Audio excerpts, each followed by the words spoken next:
जोहार दोस्तों, मैं Ranjeet Kumar study for goals पर आप सबों का स्वागत करता हूं। फ्रेंड्स, आज है 10 जनवरी 2025 और आज के इस डेली झारखंड करंट अफेयर के लेक्चर में हम पिछले एक दो दिनों में झारखंड से बनने वाले अति महत्वपूर्ण प्रश्नों को देखेंगे। साथ ही उन प्रश्नों से क्या कुछ स्टैटिक जीके बन सकता है वह भी देखेंगे। बाकी फ्रेंड्स, प्रत्येक संडे को पिछले 2-3 सालों से प्रत्येक संडे को स्टडी फॉर गोल्स ऐप पे एवरी संडे को फ्री मॉक टेस्ट होता है। जो भी नियरेस्ट एग्जाम होते हैं उसके मॉक करवाए जाते हैं। तो आने वाला संडे जो 12 जनवरी 2025 को संडे पड़ रहा है, उस संडे को 10:15 AM से लेके 12:15 PM तक पेपर 2 हिंदी का फ्री मॉक टेस्ट रहेगा। पिछले संडे को खोटा था, इस बार हमने हिंदी रखा है। अगले वीक को आपको नागपुरी का मॉक देखने को मिलेगा। पेपर 3 जो है वो एज यूजुअल रहेगा। आपको पेपर 3 का जो मॉक है वह 3 to 5 PM के बीच में देखने को मिलेगा। तो टेस्ट कैसे देना है, कुछ नहीं, स्टडी फॉर गोल से ऐप डाउनलोड कर लीजिए प्ले स्टोर से। आप डायरेक्ट जैसे ही ऐप को ओपन कीजिएगा, पहले ही मतलब होम पेज पे ही आपको फ्री टेस्ट का बड़ा सा सेक्शन दिखेगा। वहाँ पे जाइएगा, 3 कॉलम दिखेगा, अपकमिंग टेस्ट, ऑनगोइंग टेस्ट और अटेम्प्टेड टेस्ट। तो आप अगर मान लीजिए सैटरडे को चेक कीजिएगा तो आपको कहाँ पे दिखेगा, अपकमिंग टेस्ट में। और अगर जिस टाइम पे टेस्ट का टाइमिंग है इस दौरान कहाँ पे दिखेगा, ऑनगोइंग टेस्ट में। जब टेस्ट दे दीजिएगा तो अटेम्प्टेड में दिखेगा, वहाँ पे जाके अपना सॉल्यूशन वगैरह सब कुछ देख सकते हैं। टेस्ट देना इसलिए ज़रूरी है क्योंकि बहुत से बच्चे टेस्ट में बैठते हैं, तो आपको यहाँ पे रैंक भी पता चलता है। तो इस तरह से आपको पता चलेगा कि आपका तैयारी का स्तर क्या है। ठीक है, चलिए, थोड़ा सा मैं आपका समय ले लिया, लेकिन यह ज़रूरी था क्योंकि आप संडे को अपने तैयारी को जांच सकते हो और जांचना बहुत ज़रूरी है। आप कितने पानी में यह पता होना चाहिए क्योंकि 1.5 लाख में 500 कुछ में 80 या कुछ सीट है ना, तो उतना में आना रेशियो बहुत ज़्यादा है। तो उसी अकॉर्डिंग आपको मेहनत करना होगा। ठीक है, चलिए आते हैं प्रश्न पे। पहला प्रश्न है फ्रेंड्स, सैल रकब नाम से जाना जाता है। तो सैल रकब नाम से किसे जाना जाता है? आई होप कि आप जानते होंगे। भगवान बिरसा मुंडा का जन्म कहाँ हुआ था? उलीहातू। और उलीहातू से ही कुछ किलोमीटर की दूरी पे पड़ता है आपका सैल रकब गांव है। सैल रकब एक गांव है और इसी गांव पे एक पहाड़ी है और उस पहाड़ी का नाम क्या है? डोम्बारी बुरू। तो डोम्बारी बुरू चर्चा में था क्योंकि डोम्बारी बुरू की घटना जो हुआ था फ्रेंड्स, वह 9 जनवरी 1900 ईस्वी को हुआ था, घटित हुआ था, यानी पिछले ही दिन हुआ था, तो इसलिए चर्चा में था। तो यहाँ से क्या कुछ प्रश्न आपको एग्जाम में देखने को मिल सकते हैं वो ध्यान में जरूर रखिएगा। तो सैल रकब किसे कहा जाता है? डोम्बारी बुरू को ही कहा जाता है। उपनाम सैल रकब की घटना भी कहा जाता है, डोम्बारी बुरू का भी घटना कहा जाता है। सैल रकब क्या हुआ, मैं बता दिया, वह वहाँ का गाँव है जिसे सैल रकब गाँव कहते हैं। और वह कितना, जो भगवान बिरसा मुंडा का जन्म हुआ था, उलीहातू से कुछ किलोमीटर की दूरी पे है। खूंटी का डुम्बारी बुरुज, जिसे सैल रकब भी कहा जाता है, भगवान बिरसा मुंडा से जुड़ा एक ऐतिहासिक स्थल है। यहाँ आज़ादी के 47 वर्ष पहले यानी 9 जनवरी 1900 को अंग्रेजों और मुंडाओं के बीच खूनी संघर्ष हुआ था। तो ये ध्यान में रखिए, यह रहा डुम्बारी बुरु, यहाँ पे एक स्मृति के रूप में इस तरह से बना हुआ है, आप घूमने जा सकते हैं। बाकी अब जब जिक्र हुआ डुम्बारी बुरु का और भगवान बिरसा मुंडा के बारे में हम अगर क्विक रिवीजन ना करें तो करंट अफेयर का उद्देश्य थोड़ा अधूरा रह जाएगा ना। चलिए, भगवान बिरसा मुंडा से जुड़े क्या क्या प्रश्न एग्जाम में पूछे जाते हैं वही मैं आपको खास बताता हूँ, थोड़ा ध्यान रख लीजिएगा। इनका जन्म हुआ था 15 नवंबर 1875 और इनके जन्म दिवस को ही झारखंड स्थापना दिवस के रूप में चिन्हित किया गया और उसी तिथि को झारखंड बिहार से अलग हुआ। ठीक है, इनके पिता का नाम था सुगना मुंडा। इनका जन्म कहाँ हुआ था? उलीहातू खूंटी में। और इनके बचपन का नाम क्या था फ्रेंड्स? दौद मुंडा। धार्मिक गुरु इनके थे कौन? तो आनंद पांडे। और 1886 में बिरसा मुंडा ने ईसाई धर्म स्वीकार कर लिया था और जिसके बाद उनके नाम मान मसीह दास रखा गया था। बाद में वे पुनः ईसाई धर्म छोड़ दिए थे। आप अगर डिटेल में इनके बायोग्राफी बता रखा हूँ भगवान बिरसा मुंडा का, 22,000 प्लस लोगों ने देखा है। आप नहीं देखें तो biography of Birsa Munda by Ranjeet sir search कर लीजिएगा, दिख जाएगा। बिरसा मुंडा के द्वारा बिरसाइत पंथ की शुरुआत की गई थी। बिरसा मुंडा ने 1895 में स्वयं को सिंहबोगा का दूत घोषित किया था। ये जितने लाइन में बता रहा हूँ ना, यही डायरेक्ट एग्जाम में प्रश्न पूछे जाते हैं, वही मैं रखा हूँ। बिरसा मुंडा के आंदोलन का प्रमुख केंद्र क्या था फ्रेंड्स? तो डोम्बारी पहाड़ था। अंग्रेजों ने बिरसा मुंडा की गिरफ्तारी के लिए 500 का इनाम रखा था। यह भी वेरी वेरी इंपॉर्टेंट है, ध्यान रखिएगा। 1895 में उन्हें पहली बार गिरफ्तार कर 2 वर्षों के लिए जेल भेज दिया गया था। दूसरी बार उन्हें 1900 ईस्वी में गिरफ्तार किया गया था। बिरसा मुंडा की मृत्यु रांची जेल में 9 जून 1900 को हैजा बीमारी के कारण हुआ था, ऐसा अंग्रेजों के द्वारा बताया गया था। पर वास्तव में अंग्रेजों द्वारा इन्हें मतलब अप्रत्यक्ष रूप से दवा देकर या प्रताड़ित करके इनका मतलब इन्हें मारा गया था। ठीक है, दूसरा प्रश्न है 11 जनवरी 2025 को विमोचित होने वाली पुस्तक, तो यह पुस्तक कल विमोचित होगा, न्यूज़ में था। तो अब डेली भाई झारखंड में इतने करंट अफेयर बनते नहीं कि खूब अच्छे अच्छे करंट अफेयर लाया जा सके, लेकिन मैं कोशिश करता हूँ कुछ ऐसा करंट अफेयर आपको बताऊँ जो इंपॉर्टेंट हो और उनसे रिलेटेड कुछ चीज़ें हम सीख लें, तो हमारा जो है मॉर्निंग जो है वो क्या कहते हैं, थोड़ा नॉलेज वाला मॉर्निंग बन जाता है। तो पुस्तक का नाम है social work warriors battling for a better world. Warriors मतलब ये योद्धा वाला है, सूरवीर वाला है, ठीक है। Social work warriors battling for a better world के लेखक हैं, तो इसका सही आंसर है और ये डॉक्टर सहदेव राम के द्वारा यह पुस्तक लिखी गई है। डॉक्टर सहदेव राम की पुस्तक social work warriors battling for a better world का विमोचन 11 जनवरी को दिल्ली में होगा। इसमें दुनिया भर के सामाजिक कार्यों को लेकर संघर्ष करने वाले योद्धाओं का जिक्र है। लेखक डॉक्टर सहदेव जो है रांची के रहने वाले हैं और यह पुस्तक जो है फ्रेंड्स अंग्रेजी भाषा में लिखी गई है। चलिए, जो पुस्तकों का जिक्र हुआ है, पिछले दिन भी जिक्र हुआ था, तो मैं खास पुस्तक आपको रिवाइज करवाया था, आज भी रिवाइज करवा दे रहा हूँ। यहाँ से प्रश्न, इन पुस्तकों से प्रश्न बनते हैं, इसलिए मैं रिवाइज करवा दे रहा हूँ।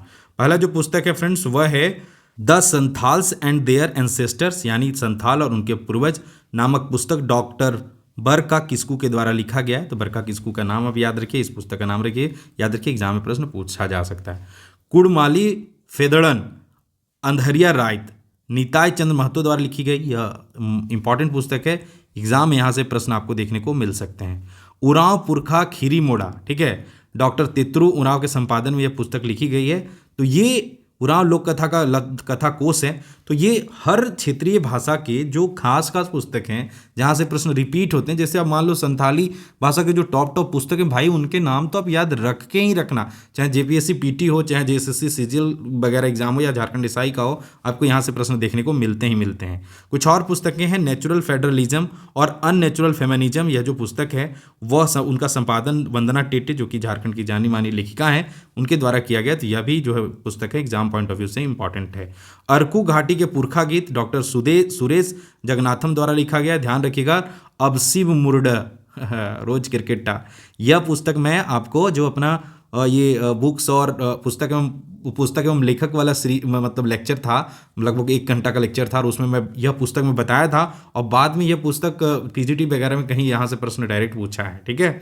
तो भाई ध्यान रखिएगा, ये पुस्तकें इंपॉर्टेंट है, एग्जाम में प्रश्न बन सकते हैं। तीसरा प्रश्न है मोराबादी स्थित बिरसा मुंडा फुटबॉल स्टेडियम में आयोजित 68वीं राष्ट्रीय स्कूली खेल में झारखंड किस पायदान पे रहा। तो अपना झारखंड जो है वो 8वें पायदान पे रहा। पहले पायदान पे कौन रहा? केरल, और दूसरे पायदान पे महाराष्ट्र, और तीसरे पायदान पे तमिलनाडु रहा, यह ध्यान रखिएगा, ठीक है। चलिए, चौथा प्रश्न है लोकसभा चुनाव 2024। अब देखिए, यही 3 करंट अफेयर पिछला दिन का न्यूज़पेपर देखा, सोशल मीडिया वगैरह भी चेक किया, तो यही 3 प्रश्न मुझे झारखंड के ऐसे लगे जो इंपॉर्टेंट थे। लेकिन 3 प्रश्न बताना डेली के झारखंड करंट अफेयर में अच्छा नहीं रहता, तो मैं सोचा कुछ ऐसे इंपॉर्टेंट प्रश्न हम लोग रिवाइज कर लें जहाँ से प्रश्न आने वाले एग्जाम में बन सकते हैं। तो प्रश्न है, जो लोकसभा चुनाव 2024 राज्य में कितने चरणों में संपन्न हुआ था। तो जो लोकसभा चुनाव 2024 था वो झारखंड राज्य में कितने चरणों में संपन्न हुआ था। तो झारखंड राज्य में 4 चरण में संपन्न हुआ था। वैसे तो देश में जो चुनाव था वह 7 चरणों में संपन्न हुआ, लेकिन चौथा चरण, 4th, 5th, 6th और 7th चरण जो था वह झारखंड में पड़ा था। और 4th चरण में जहाँ झारखंड के 4 लोकसभा सीट, अरे बाबा कहाँ पे, हाँ 4 लोकसभा सीट पे चुनाव हुआ था। 5th चरण में 3 लोकसभा सीट पे चुनाव हुआ था, उसके बाद फिर 4th लोकसभा सीट पे फिर 3। तो इसको ऐसे में ट्रिक सिखाया था ना, 4-3-4-3 याद रखिएगा, ठीक है। इस तरह से टोटल कितने होंगे, 8 और 6 14, हम अपने राज्य में 14 लोकसभा सीटें आप जानते हैं। चलिए, 18वीं लोकसभा के सभी, एक सेकेंड में पेन बदल लेता हूँ, हाँ, 18वीं लोकसभा के सभी 543 सदस्यों को चुनने के लिए भारतीय आम चुनाव 2024 19 अप्रैल से 1 जून 2024 तक 7 चरणों में हुए। चुनाव के नतीजे कब आए थे फ्रेंड? 4 जून 2024 को। और वर्तमान में मुख्य चुनाव आयुक्त कौन है? तो राजीव कुमार है। राज्य के 14 लोकसभा निर्वाचन क्षेत्र में से 8 सीटों पे भारतीय जनता पार्टी बीजेपी विजयी रही, 1 सीट पे आजसू, 2 सीट पे इंडियन नेशनल कांग्रेस और 3 सीटों पे झारखंड मुक्ति मोर्चा पार्टी विजय रही।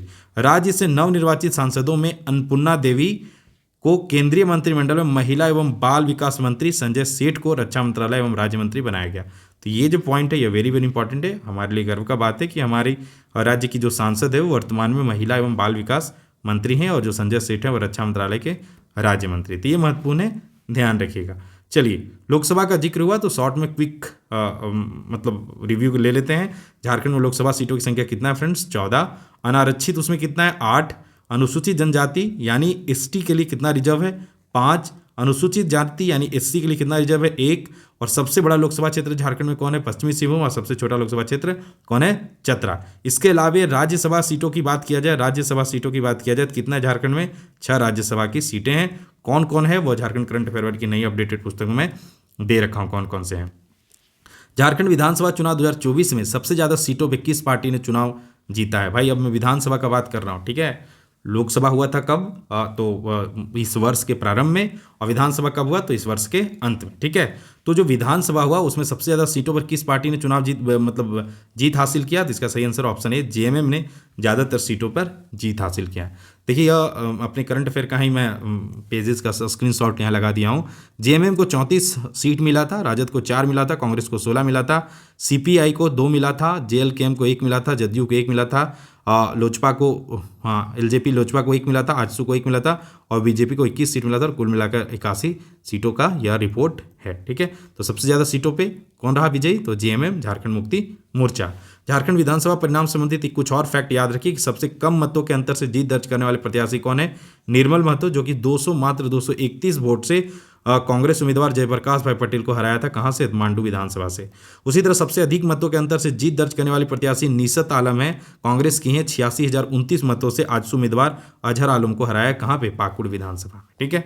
चलिए आगे देखते हैं अगला जो अब भाई विधानसभा का जिक्र आया तो विधानसभा को भी सरसरी नजर से हम लोग देख लेते हैं। झारखंड विधानसभा की सीटें कितना है फ्रेंड्स? 81। अनारक्षित कितना है? 44। अनुसूचित जनजाति यानी एसटी के लिए कितना रिजर्व है? 28। अनुसूचित जाति यानी एससी के लिए रिजर्व कितना है? 9। और जनवरी 2020 में 126वें संविधान संशोधन विधेयक 2019 द्वारा लोकसभा और भारत की राज्य विधानसभाओं में एंग्लो इंडियन आरक्षित सीटों को समाप्त कर दिया गया। तो 13 राज्यों में एंग्लो इंडियन का प्रोविजन था, उसे क्या कर दिया गया? जनवरी 2020 में समाप्त कर दिया गया। तो पहले झारखंड में विधानसभा सीट कैसे काउंट होता था? 81+1 यानी 81 पे क्या होता था? चुनाव होता था, और एक क्या होते हैं? मनोनीत होते थे एंग्लो इंडियन, जो इसे क्या कर दिया गया? खत्म कर दिया है 126वें संविधान संशोधन से। इंपॉर्टेंट है, ठीक है। चलिए तो ये थे करंट अफेयर के प्रश्न। इसके अलावा क्वेश्चन ऑफ द डे और कुछ और फैक्टों पे आने से पहले बता दूं कि जो झारखंड करंट अफेयर की पुस्तक है, आप बहुत से बच्चों का ये रहता था कि सर ऐप से ऑर्डर करते हैं तो प्रॉपर हम ट्रैक नहीं कर पाते हैं हमारा कुरियर कहाँ है। तो इसलिए हम लोगों ने फाइनली ये सारे बुक्स मतलब झारखंड करंट अफेयर, झारखंड सामान्य ज्ञान, ये तो उत्पाद सिपाही के लिए, उत्पाद सिपाही में अगर आप 50 में 50 आपको चाहिए तो झारखंड करंट अफेयर और झारखंड सामान्य ज्ञान इन दोनों का कॉम्बिनेशन ले लीजिएगा। 50 प्रश्न पूछे जाएंगे, भरोसा रखिए, एग्जाम दे के आइएगा। आप इसी वीडियो पे कमेंट कीजिएगा कि सर 45 सही करके आए, 40 सही करके आए, 43 करके आए, 47 करके आए। जैसे खोटा के बच्चे स्टडी फॉर गोल्स वाले कहते हैं कि भाई 99, 98, 95, 96 इस तरह से करके वो एग्जाम में आते हैं प्रश्न। तो उसी तर्ज पे ये तैयार है। तो आप स्टडी फॉर गोल्स ऐप से भी ऑर्डर कर सकते हैं, नहीं तो फिर आप डायरेक्ट फ्लिपकार्ट पे जाइए, इन बुक्स को वहाँ से भी ऑर्डर कर सकते हैं, ठीक है। अगर यहाँ पे एक खासियत है फ्लिपकार्ट पे, भाई ये 2-3-4 दिन में बहुत जल्दी पहुँचा देता है और सही मतलब आप ट्रैक भी कर सकते कहाँ है नहीं। इसके अलावा भी इन सारी पुस्तकों का स्टडी फॉर गोल्स ऐप से भी ऑर्डर कर सकते हैं। ऐप से ऑर्डर करने से फ़ायदा यह है थोड़े से आपको प्राइस भी कम लगेंगे ऐप पे, और ऐप पे आपको 1 साल तक करंट अफेयर में कुछ भी अपडेट होगा एज ए PDF आपको वहाँ पे देखने को मिलेगा। तो आपको जहाँ सुविधा लगता है वहाँ से ऑर्डर कर सकते हैं। बाकी हर वीडियो की तरह आज भी आते हैं क्वेश्चन ऑफ द डे पे, जिसका आंसर आपको कमेंट बॉक्स में करना है। साथ ही आज कुछ फैक्ट भी रखा हूँ क्वेश्चन ऑफ द डे से रिलेटेड, और कुछ बच्चे सजेस्ट किए थे सर जो पिछला दिन का क्वेश्चन ऑफ द डे होता है उसे अगला दिन बताया कीजिए। तो आज से मैं वो, आज से नहीं अगले दिन से, मतलब आज का क्वेश्चन मैं कल डिस्कस करूँगा, जो सबसे बेस्ट आंसर देगा उसका स्क्रीनशॉट भी PPT में लगाऊंगा, ठीक है। तो question of the day friends, Jharkhand की दामोदर नदी का उद्गम स्थल है, और ये एक्साइज कांस्टेबल 2019 में पूछा भी गया है। तो इसका क्या सही आंसर है? ऑप्शन आपको दिख रहा है, गुप्त गंगा पर्वत, देवघर त्रिकुट पर्वत, पद्मा हजारीबाग, लातेहार, छोटा नागपुर, पठार। तो ये 4 ऑप्शन आपको दिए गए, इन 4 में से सही आंसर क्या है उसका डिटेल आंसर कहाँ करना है? कमेंट बॉक्स में करना है। और जो नदियां हैं झारखंड की, कम से कम 5 नदियां का नाम उद्गम स्थल के साथ आप कमेंट बॉक्स में लिखिए, और दामोदर नदी से रिलेटेड कुछ चीज़ें जानते तो वह भी लिखिए। मैं कल के वीडियो में आपके कमेंट शामिल करने वाला हूँ, ठीक है। जो बेस्ट होगा वो 2 कमेंट में शामिल करूँगा। मैं खुद ही कुछ रिवाइज करा दे रहा हूँ आपकी, झारखंड की कुछ प्रमुख नदियाँ हैं और उनके उद्गम स्थल कहाँ हैं वह मैं बता दे रहा हूँ। दामोदर नदी का उद्गम स्थल नहीं बताया हूँ, क्यों? क्योंकि कमेंट बॉक्स में आंसर करना है, ठीक है। स्वर्णरेखा नदी, छोटा नागपुर का पठार, रांची नगड़ी गांव से इसका उद्गम स्थल है। बराकर नदी का उद्गम स्थल है उत्तरी छोटा नागपुर का पठार। उसी तरह दक्षिण कोयल नदी का उद्गम स्थल है छोटा नागपुर का पठार, रांची का नगरी नहीं नगरी गांव। और शंख नदी का उद्गम स्थल है चैनपुर प्रखंड गुमला जिला।